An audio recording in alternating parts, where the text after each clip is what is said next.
problem of miracles is really the problem of whether you believe in God and whether you believe that God was the author of natural laws. If your answer to those two questions are yes and yes, then it seems entirely acceptable that God, at moments of great significance, trying to send a message to God's people, would be able to suspend those laws, not all the time, or we would have total chaos, but for that specific moment. So that's interesting what he says there, because it goes into the point that basically if you do not believe that the universe and everything in it was created by God, then how can you believe in miracles? No amount of evidence will ever convince you, as C.S. Lewis speaks about in Miracles, if we're going to go into the place of observing the evidence for miracles and the natural law of things being superseded to prove a miracle has happened or occurred, if we go into that thinking that there is no supernatural, there is no superseding the natural laws of the universe, then there's no point even looking into any evidence whatsoever. And you do have to be honest with yourself.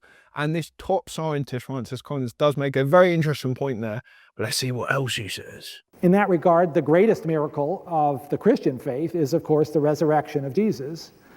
And that is a hard one, I think, for scientists to swallow. How could that be? But again, the question is, do you believe in God? Do you believe God was the author of those laws? Do you believe that Jesus was divine? If you get to those three questions, then the resurrection becomes a feasible, imaginable outcome. And it's certainly, looking at the historical record, as one can read in Tom Wright's book, The Resurrection of the Son of God, is actually a very compelling case. So I wouldn't see that as God somehow creating chaos.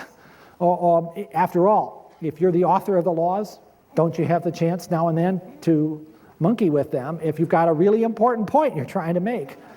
Would that not be a loving thing to do? And again, all of the characteristics of God we could talk about tonight, probably the one we should have talked about most is love. And the miracles of God seem to be instances of God showing love in a truly dramatic way, sending a message to God's people that God is all about love and compassion. What an interesting answer. And also, can I add, when he speaks about the resurrection and Jesus, I think the incredible William Lane Craig, he says the importance of Jesus rising from the dead is not just the fact that a man supposedly rose from the dead, it's that the Son of God, who claimed to be the Son of God, rose from the dead. And I think that's always important to remember, because it's one thing to do something crazy, but it's another thing to predict something, to speak about something, to claim authority, and then to reaffirm that by rising from the dead and convincing a bunch of people that you have done so. But we'll see what else Francis says. So why did God not intervene in the Holocaust? Or what a brutal question. Why did God not intervene in the Holocaust? I mean, this is one of the most difficult questions I think there are for Christians. And it is a question. It's like when people are screaming out in agony, where is God? Why does God choose to have these divine revelations to all sorts of people, but in the depths of one of the most horrific acts in human history, with the levels of evil, suffering, pain we can't even fathom, why doesn't God step in there? It's a really, I don't know the answer. It plagues me, it does. And it's like with people who are depressed, who hate themselves, like, why can't God just lift them up and make it just a little bit easier? When they hate themselves unbelievable amounts and their self-hatred is beyond comprehension, and they think to themselves it'd be a gift if they went, couldn't God just make it a little bit easier? I don't know the answer to that. I mean, I think one thing to think about is, if you truly do believe in the supernatural, there is also the supernatural of forces that do not supersede the light, the good, but do have a play. And I think that's one thing often in Western culture we downplay, is the notion that there is a supernatural, or that there is a kind of realm beyond which we know, and almost like God's fighting that realm. I think that's a very kind of distant way of looking at faith. Obviously in Catholicism, the supernatural is a lot more pronounced and a lot more believed. And I do like that about Catholicism big time. But that's an interesting way to look at it. Like there's a realm out there. There's a realm that isn't more powerful than God, but does have an impact. And that's one way I could square it in some way. I mean, obviously you've got people saying, well, free will, blah, blah, blah. but there's a point where it's like the free will of someone conquering someone else's free will, and then there's other points where like, well, God intervened in this free will, or and then there's the issue of like predestinationism and all these issues that I'm still figuring out myself. But we'll see what Francis says here, because this is just such a difficult one, you know. I mean, you could make the point, I mean, the amount of learning and things that have come out of the Holocaust, that is no way a justification for it. But like Dietrich Bonhoeffer, the impact he's had, his letters, you know, the courage he's done has shaped a lot of Christian thought, you know, cost of discipleship, cheap grace. You know, there's a lot has come out of it. And obviously there were moments where like a Jewish man famously went to his death over a family, and there's heroicness in, you know, these camps beyond comprehension that do make you kind of scream that there is a God. There is something out there. Why would, and this, what Francis Collins speaks about too, as like these radical acts of kindness, you know, why would somebody jump on a train track to save someone? Why would somebody give up their life for someone else? That's completely against their tuition. That's completely against their biology.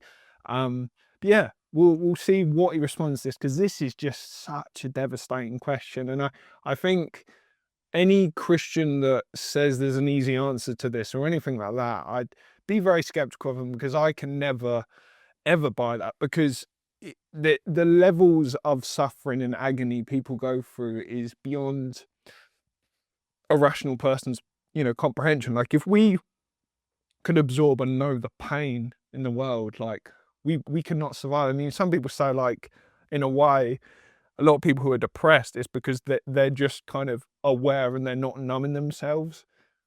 And that's a weird, I don't want to obviously endorse something like being depressed, because that'd be nuts, but like there is a kind of train of thought that like, no wonder people are depressed when you look at the world, and you kind of almost have to live in blissful ignorance to be happy. Now, I don't actually believe that, but it's an interesting train of thought, and it kind of ties in with how messed up the world is, really.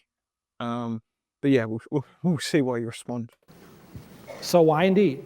I don't know the answer to that. But let's be clear, the Holocaust was conducted by humans who had free will, which was apparently part of God's plan. And without free will, there would not be much of a point to any of the things we see around us. And for those humans to then use that free will to exercise it to murder 6 million Jews, that was not God acting, that was humans acting. Now, perhaps one could make the case that in that terrible moment, God should have intervened and did not, but we don't know the answers for that, nor do we know why God doesn't intervene every day when a drunk driver is about to mow down an innocent person. If God intervened at all those moments, it would be a very strange and chaotic world, and apparently that was not part of the plan either. So that's an interesting point. If God did intervene all the time with all these issues, how chaotic would the world be? Because you would have the issue of people doing things aware that God would intervene, but then they wouldn't do them in the first place. Similarly, how, like, I mean, you know, it's the most classic one, C.S. Lewis.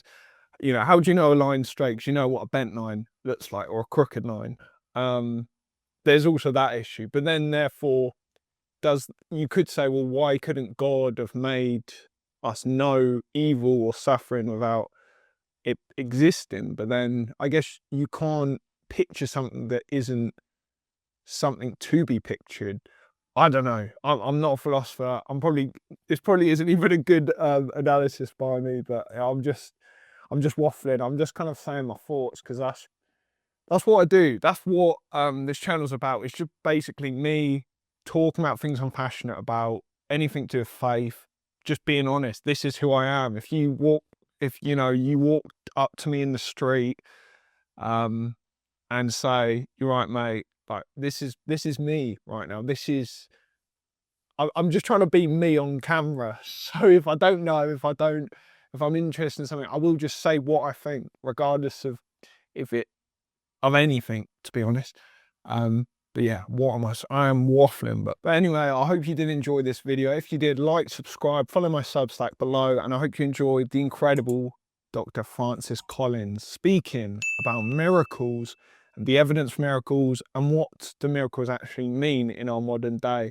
But yeah, if you did like it, like the video, yeah, God bless everyone. Peace.